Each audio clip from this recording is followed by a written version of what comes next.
So Sounds good. obviously want to get into the tour and look back a little bit, talk a little persona non grata, and get your opinion on a couple of things. But dude, I have to start with the congrats on kicking cancer's ass, and want to get a little health update, and always want to use my platform to talk health, whether it be mental or physical. And I'm That's always awesome. kind of curious when stuff like this happens. What's the warning sign? What was your first inclination? Like, something's going on. I need to get into the doctors. I think that the first thing that happened, like I was losing weight and I was like I was didn't have hunger for food. You know what I mean? It's hard to explain what that would feel like, but you know, in the past, like I've had those kind of flare-ups and it was always like due to anxiety or something, but this felt different and it was lingering and you know, I was going to see doctors and they did a bunch of scans. They didn't see anything in the scans. All the blood work was good, and then they sent a camera inside there. So you know, I urge anybody who's having a gut problem, like if it persists, they're gonna do a CT scan first. Like tell them you want endoscopy. That's the best test. That's the best test out there, and probably saved my ass. Looking back. Um, What's like the time frame? Like at what point is it be too long? Is it a week, 2 weeks, a month? What's kind of the well, I was taking like anti-acid stuff, like Pepsids and whatever, and I probably took that Zantac drug that they're talking about causing cancer, which I brought that up to my doctors too, and they you know Zantac has a lot of the same stuff that your Pepsids and your other ones have in it too. And at the end of the day, you shouldn't have to take that shit for like a year. So that was there, and it was obviously it was an esophageal type of cancer that showed up in what's called the cardia region of my stomach, and it yeah, it was forming in there and causing me like not to eat. I couldn't burp. Like that was another one. I was like, huh? I had this tumor inside me, and I couldn't burp. And as soon as they gave me my first dose of chemo, like before the surgery, it like something loosened up in there and I was able to burp. It felt so good. I can Yeah. imagine. You got to take every little part of the journey that's positive, along the way too. But you know, I, I'm thankful and definitely one of the lucky ones. Um, and science is killer, and what they're able to do for people in my situation and others nowadays is um, leaps and bounds from what they could do even 5 years ago. Yeah, So absolutely. And um, was there any that was there any sort of did they give you, and I'm sure it's a no, but was there any sort of reasoning on as to why it happened? Was it diet related or just kind of one of those things that creeped up? Or I asked them because like I ended up having two different kinds of cancer because they found the tumor like inside my stomach. So then they do what they call a laparoscopic surgery, which they send two things inside of you. They make two cuts and they send a camera inside you to like physically, explore the region and the outside region. And mine was in a weird spot. Like mine was in my stomach. So like, okay, well, when they wanted to check out like the outside of the stomach lining, like some crazy like testing that they got to do, but it's all part of the process to like make you a candidate for the surgery. Because if when they did the laparoscopic with me, it's two incisions, it's a camera that goes in, and another tool that moves your organs out of the way for like this camera to like go do its job. You know, so they found nodules of mesothelioma on my abdomen wall, hmm. which you know, back to your question about it, like I asked the specialist, I was like, hey, did I do something to do this? Like, did I do a brake job on my car and like sniff asbestos or swallow it or some shit? And he said it could have been anything. Like that cancer could have been, just environmental and, you know, um, it just happened. But it's funny because like had I not had the original cancer, that I never would have needed a laparoscopic procedure to begin with. They never would have found the mesothelioma. But Yeah. for a minute, when they were doing that test, what they thought they were looking at was the same type of cancer that they saw in my stomach, right? So like you so like there was a minute there where I was like stage 4 plus plus plus, like give him chemo, keep him comfortable, you know. Um, I wouldn't have been a candidate to even get any kind of surgery. So they found out it was a different type of cancer that was in my stomach. So, you know, there's like, yes, that makes you a candidate to get the surgery and the treatment after to try to knock out any nodules of mesothelioma that they would find like in there. Um, am I going too deep into this for you? No, Um, no, I'm enjoying it, man, because I think I it's just feel, important to get. I just feel like, you know, the more I can talk about, like the more you can name the enemy, the better you're off, better off you are at trying to kill it, you know? Absolutely. So, um, so they took out 42 lymph nodes and my stomach and all this crazy surgery, like 2 surgeries in one surgery. And they didn't find one speck of cancer in one of the lymph nodes, which is like, holy shit. Like, if you're going through it, that's the fucking jackpot. Like, the best 3 words you can hear are nothing to see, you know? So, you know, fortunately, it's been, you know, after the surgery, I got 6 months, well, 5.5 months of immunotherapy because they found out that, you know, the chemo didn't affect the cancer like they wanted it to. So they did the surgery and they wanted to be kind of like outro doses, you know, just to make sure that, you know, it trains your immune system to go out and kill like rogue cells that it finds, you know. It's pretty high tech shit. um, and I'm a beneficiary of that too. You know, science is great, and you know, I had a lot of good people to talk to along the way. You know, to help me out. And that's kind of where I'm at now. I want to be that. I want to be that ear for somebody who's like recently, you know, getting told that news. You know, Yeah, absolutely. so So important. So important. Well, I appreciate the insight on that and turning things around more of a happier note. Let's get into this tour. let's talk metal. Yeah. You know, Yeah. Anthrax 40th anniversary tour. We got you in our neighborhood Friday, February the 17th at Riverside Municipal Auditorium in downtown Riverside. Oh And yeah. Looking obviously forward to it. long history with Anthrax, which we'll get into in a second, but kind of curious about your relationship with Zach Wild and Black Label Society. Have you crossed paths with them a lot? And now he's brought the Ultimate Warrior out there on the road with him too. So I think I actually made it into one of them videos. I was bullshitting with somebody. Here comes Zach Wild with this little figurine in his hand. He's like, ah! I was like, what the fuck's going on here? But then I figured out, you know, it's part of the show. It's part of I actually watched it last night. It's awesome. The dudes from Black Label couldn't be more awesome. They're super cool.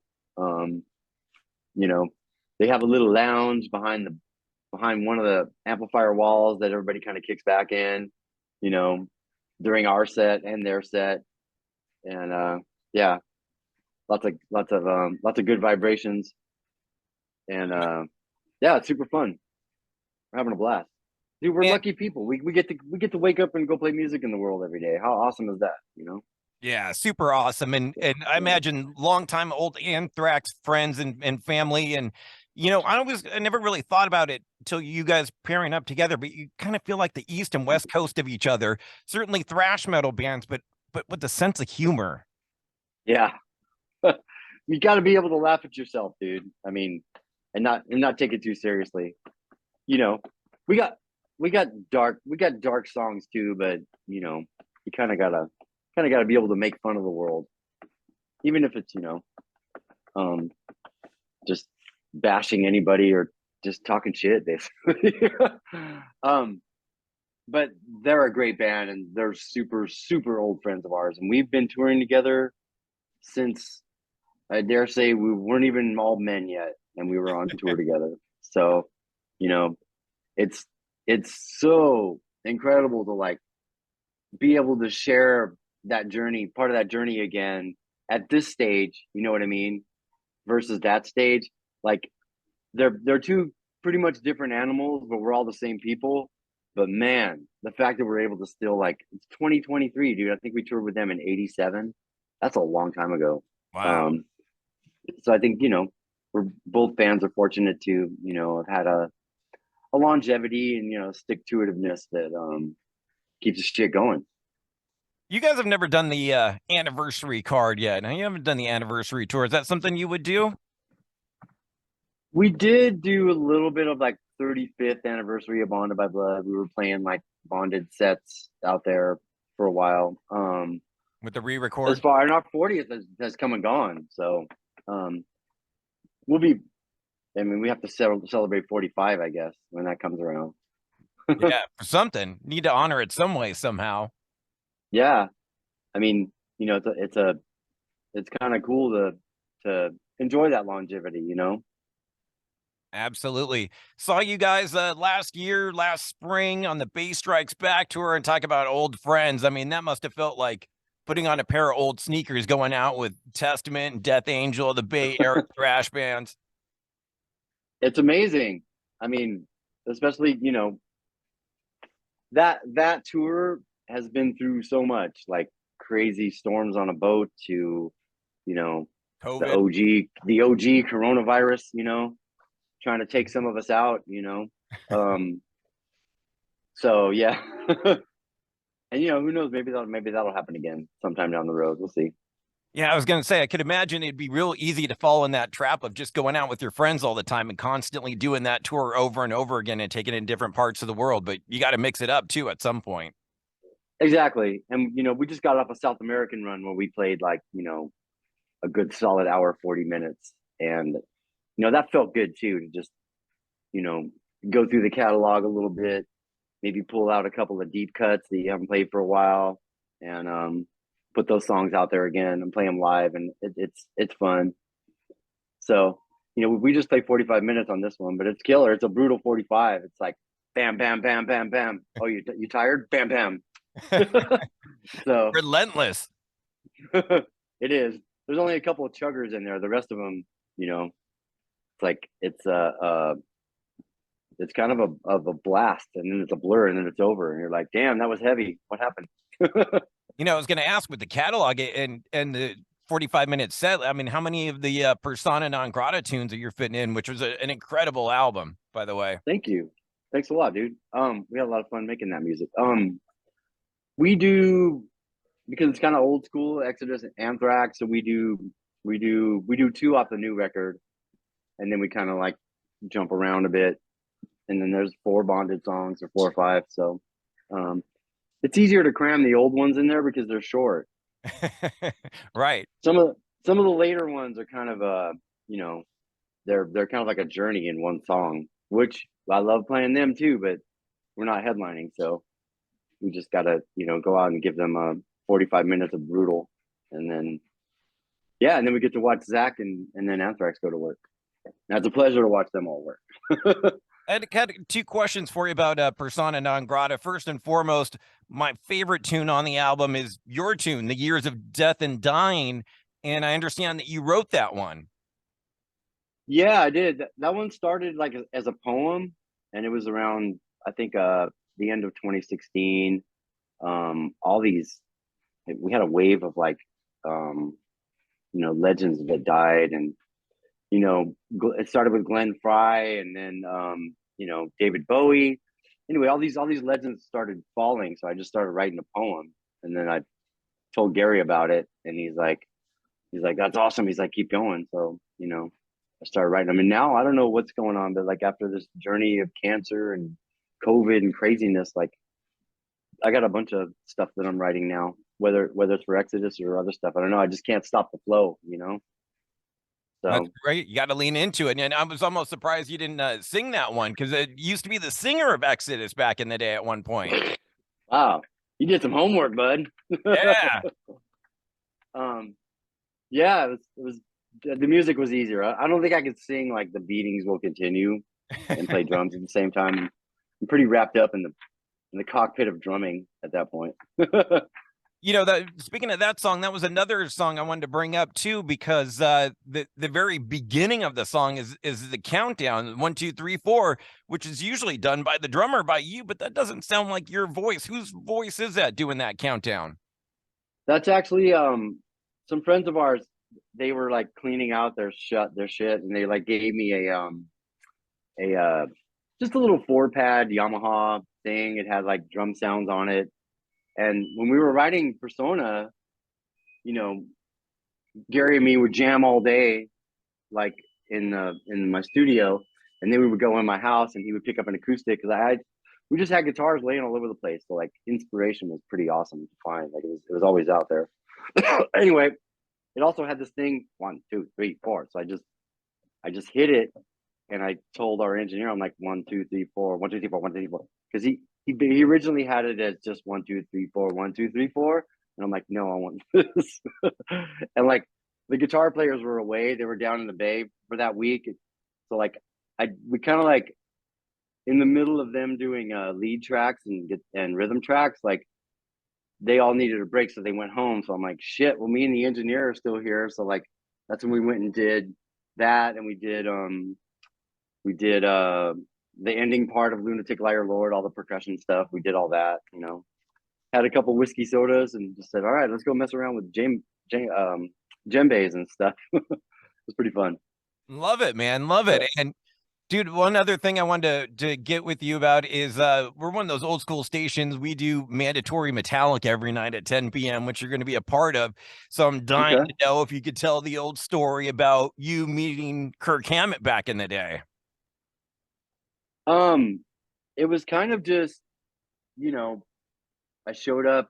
I got kicked out of one high school, and so they sent me to another one. Um, because that was right when I was like learning how to play drums, and like all I wanted to do was just immerse into music. It wasn't that the work was hard, or I wasn't in a gang or nothing. I just wanted to just play all the time. So, anyways, I got kicked out of Richmond High, and I went to De Anza High School, and Kirk went to that school also, and you know, he turned us all on to like, I didn't know who UFO was or the Scorpions or any of that shit. I knew, I knew a little. I knew a lot of punk rock, and I knew a lot of reggae, and I knew, alternative musics.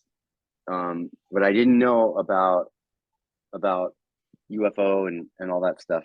And yeah, I remember going to his house for the first time, and he had that Michael Schenker poster on his wall. You know, the one The where he's got the blind black V. V. Yep. Yes. Apparently Hammett owns that black V now, Really? which is awesome. Yeah. And yeah, it's kind of cool how it came full circle like that. But you know, our high school days were awesome, dude. Like we grew up like Kirk lived super rural in El Sobrante, and we'd go to his house and we'd buy beer or get somebody to buy us beer, and we would just rock out all day long, dude. That was our mission. That was our passion. And So who made you want to pick up the drumsticks? um I originally played guitar a little bit. I'd just say dabbled. I was kind of um I was left-handed, so I played left. I am left-handed, so I played left-handed guitar, and I did that for a couple years in junior high, and then I just wanted to switch to drums. So I switched to drums in the middle of junior high school, and they finally let me turn the kit around to left-handed. Then I could actually play because I couldn't do shit right-handed. So, um, that's where that journey started. I feel your pain, man. I'm a lefty living in a right-handed world like you, but I unfortunately got stuck with like the baseball glove only being for a right-hander. And so I'm kind of one of those weird ones where I write left-handed, I eat left-handed, but like I play sports, play drums right-handed because that's how everything was set up. Huh. Yeah, there's a lot of drummers out there that are left-handed, so they play open-handed. Like a lot of people Yeah. don't know this, but Dave Lombardo is actually left-handed. Like his prominent hand is left, but Huh. he so which makes him double badass because he can like the way he goes into a drum roll, he's got his one hand's got to climb over the other one. It's crazy, but you know through that he invented his own total sound. Yeah. There's a lot of goofy foot left-handers out there too, like Will Carroll. I call him Goofy Foot because he's lefty on the top of his body doing his rolls and stuff, but his prominent foot is his right for kick drum. So Huh. Probably started off with just the one kick drum on the right side. my kick drum, my right kick drum foot is pretty ridiculous. It's not it doesn't have the same brain that the left one does. So gets me in trouble sometimes. Just to put a button on the Metallica stuff and Kirk Hammett, I'd love the solo he did in Salt the Wound, and kind of curious because we want to play a tune for you on Mandatory Metallica. What's your favorite Metallica tune? You know what? It changes all the time, dude. But you know, I love Fight Fire with Fire. I would say that's like I'm in my old school metal. I always gravitate towards the more aggressive stuff these days, anyway. So I'd say Fight the Fire, Fight Fire with Fire. Opening track on Ride the Lightning. Yes. Bitchin' track. We'll rock that one for you, Tom. I appreciate all the time. Dude, you absolutely rock. Thank you so much for checking out the entire interview. Now just hit subscribe. Subscribe to the podcast, Radioactive Mike Z. My interviews in their entirety, available on all the major platforms, TuneIn, Stitcher, iTunes, SoundCloud, whatever you're listening to right now. Just hit the subscribe button. Make sure to give me a follow on the socials as well. I'll follow you back at MikeZ967. And bro, don't miss the radio show. Now 10 p.m. to midnight on 96.7 KCal Rocks in the Southern California Inland Empire area, Riverside, San Bernardino County. Always streaming on live at kcalfm.com. You, my friend, absolutely rock.